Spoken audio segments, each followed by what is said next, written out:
What's your history with Godzilla? I used to watch a lot of it when I was a kid. Actually, my wife is more of the expert of Godzilla. Really? Okay.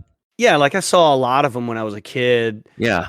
Yeah, I don't know why, because my parents introduced me to a lot of black and white stuff, like Flash Gordon, Three Stooges. Godzilla was one of them that just, was pretty harmless. Godzilla's harmless. It's not really that scary. So, like, as a kid, true. Yeah. Like you can watch it and it's okay. Yeah. My Godzilla background is like very minimal. Like I've seen Rodan. Okay, yeah. I saw the Godzilla King of Monsters, the one with like Kyle Chandler and Millie Bobby Brown, and I saw Kong Skull Island, which is like connected. Yeah. But I haven't seen Godzilla 2014 or the Kong Godzilla thing that came after that. Oh, I haven't seen the Roland Emmerich like 90s one with Matthew Broderick either. I know. I was gonna say that. I can't believe you haven't seen that one. That one. I know. That one's like, it's not good, but it's fun to watch because you just mock it. It's just so bad. I remember it. Like, I mean, I was in high school when that came out. I remember it. I don't know why I didn't see it, but I never did. But today, theater. Oh, did you? Yeah. My son, I don't know why. I was just in this play, and one of the guys in the play is like a Godzilla aficionado, and so we got to talking about it. And my son and I have been watching the Hanna-Barbera, like Godzilla and Godzuki, and that's fun. But today, he and I watched The Terror of Mechagodzilla. Oh, okay. The one where where Godzilla fights, Mechagodzilla. Mechagodzilla, like a dinosaur, undersea dinosaur. What's he called? I can't remember, like Titanosaurus or something. So it was. Oh yeah, I can't remember what that one's called. So, like, not as much Godzilla action as I want. There's a lot more of scientists being like, I don't know. What do you guys think? Yeah. So I always want more. I want fewer people and more Godzilla and monsters. Whether it's a man in a suit or CGI, I just want more monster. My son was cracking up, like he didn't know what to expect, and he was like, "What are they, puppets? Why is it so fake? Why does the spaceship look like a balloon?" And I'm like, "Yeah, just buckle up." Probably a balloon there, buddy.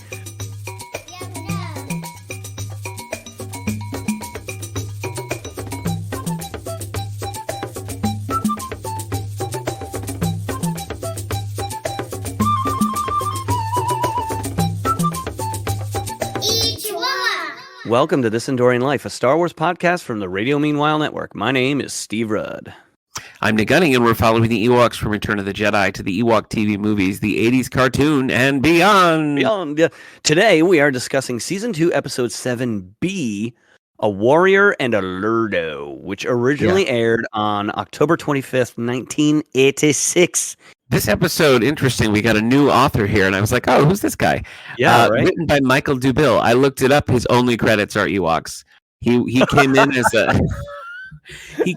a season 2 producer. I know. Producer in season 2, and he wrote 2 scripts, and those are literally his only credits on IMDb. So, wow. Whatever. That's yeah. It's not bad. It doesn't really stand out as like bad. Yeah, no, it's not terrible. So whatever. Directed by Dale Scott once again, released on VHS as part of the compilation Wicket's Adventures. Now, before we watched it, I wondered if it was like a play on The Officer and a Gentleman, which was like an 80s movie, but I don't think so, because it's just you have a warrior and you have a Lurdo. Yeah. So that's the thing. I thought about that too. I was just like, well, there wasn't really a warrior, but there definitely was a Lurdo, or opposite, right? Yeah. So I wonder if the title is not referring to 2 different things. It's referring to the same person. I wonder too. Right? Yeah. He's a warrior and a Lurdo. And I think that perfectly encapsulates Tebow. Yeah. So he's a Lurdo because he's always a Lurdo. So maybe like if you'd say like a gentleman and a scholar, like that sort of thing. Yeah.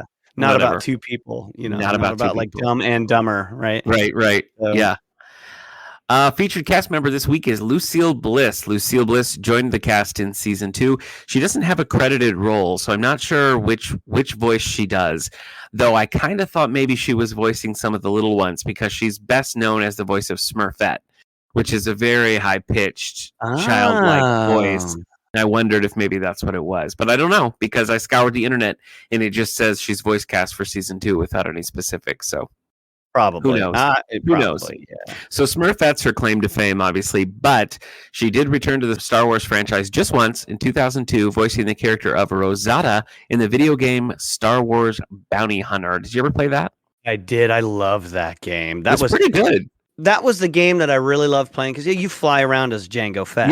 Yeah. And I wasn't really a big fan of Jango Fett, but it was really fun to shoot those dual pistols and be like, flying through the air. That was fun. I actually did like that. Yeah. I played a lot of this during the pandemic, like when I was home. I played it with my son because it was like, I think it was one like May the 4th day or something. And there's a bunch of Star Wars games on sale. And so I got like Jedi Outcast and a bunch of other games that I'd already played, but I'd never played Bounty Hunter. And so I got it for PS4 and like have been playing it on there. And it's super fun. And you're exactly right. You're flying around as Jango. The mechanics are still pretty good. It's a good game.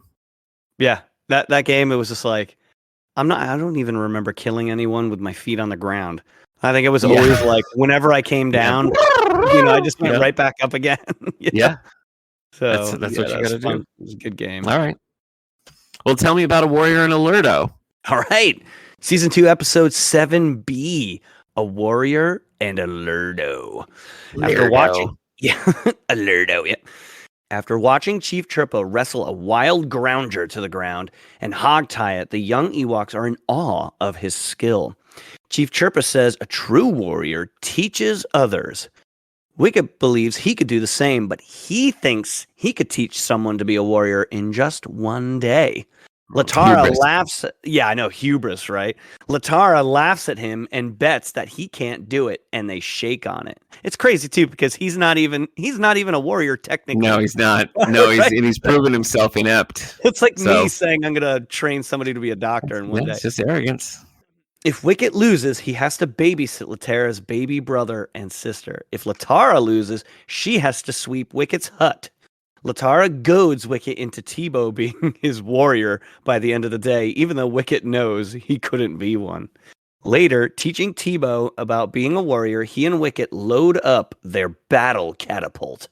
Teebo accidentally sets it off and catapults himself into the nearby lake. Wicket jumps in to save Teebo, but the two are chased away by a large lake monster called a blog onto a nearby dam. They accidentally fall off the dam into a bush, causing creatures hiding in the bush to run off. They look up and realize the monster built the dam and dried up the rest of the river. Wicket thinks it's the perfect monster to test Teebo's warrior skills on, so they go off to practice some warrior skills. That's a great idea. You totally lose to it, so you're like, yeah, that's the perfect one. Yeah. This thing made a fool of us, so let's have a rookie try. Definitely going to work the second time. When learning to use a swinging lasso, Teebo accidentally lassos the tail of a giant bird, which nearly carries him off. Wicket is miffed that Teebo just won't learn and walks off angrily, leaving Teebo sad and alone.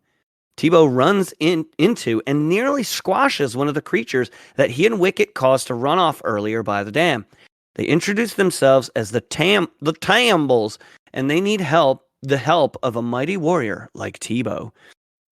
They inform Teebo that the blog in the lake upstream has dammed up the river, leaving them waterless. If they don't get water, they'll die. Not wanting them to die and also wanting to show Wicket he can be a warrior after all, decides to help. Meanwhile, Wicket attempts to appeal to Latara about Teebo's inability to be a warrior. Wondering where Teebo is, the Tambles inform them that he is off to fight the blog. At the lake, Teebo first attempts to reason with the blog, but the large creature merely spits him away. Next, he tries to swinging lasso, but that fails too, as he gets sucked up in the blog's water spout. Thankfully, Wicket catapults across the lake and saves him. They quickly form a plan to break the dam, which should wash the blog away downstream. They attempt to fight the blog together, but fail miserably. When the blog grabs Wicket, Nisa attempts to save him with her lasso, but she also fails. In a last-ditch effort, Nisa suggests Teebo not fight like a warrior, but more like a wizard. Teebo quickly grabs dust from his magic pouch, and speaking a spell, he destroys the dam, sweeping the blog downriver. At the last second, Wicket saves himself by grabbing on a branch. The Tambles are delighted to be back in their lake and nearly quadruple in size once they touch water. They actually inflate like balloons. They thank Teebo for being such a wonderful warrior. He proudly declares he's not a warrior, but a wizard's apprentice. And just like that, Latara declares she won the bet because even though Tebow beat the blog, he used magic to do it. Latara forces Wicket into the forest, instructing him on how to take care of her little brother and sister. Roll credits. And there we have it. Oh, yeah. This is the first time I'm realizing that Latara has siblings. Has this been a thing that we've known before? I think maybe.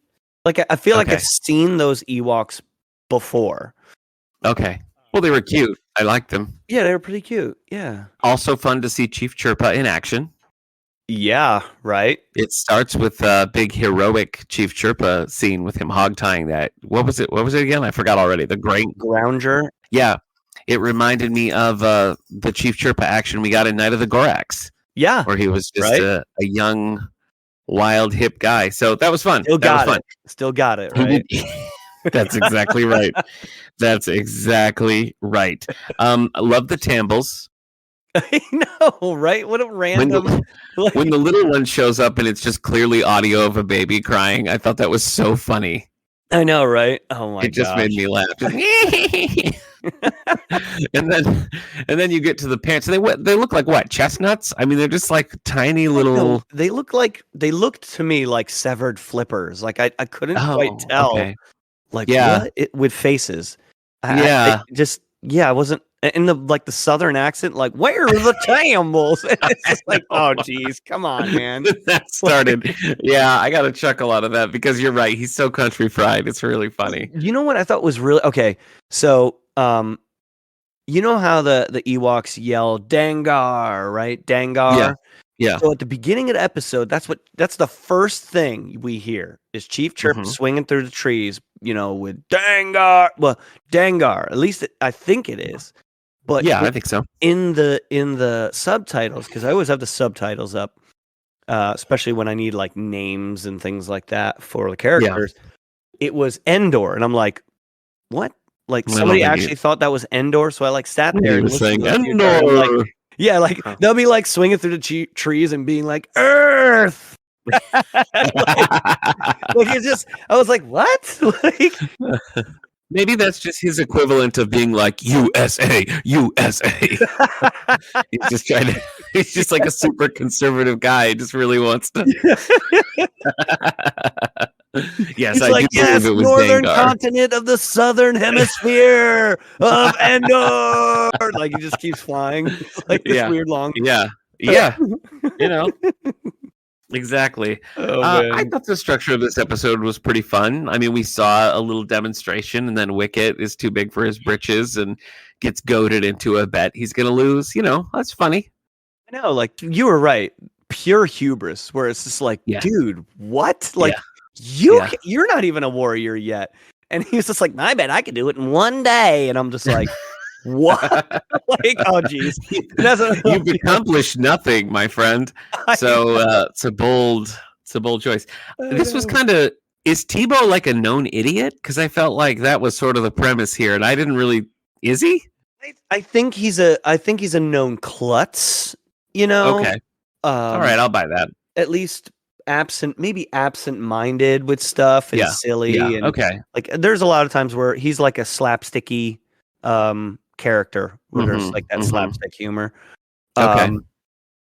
But yeah, like it I did think it was funny that Latara totally set it up. She's like, I bet, Tebow, and I was just like, oh, she's totally doing it on purpose to like make him lose.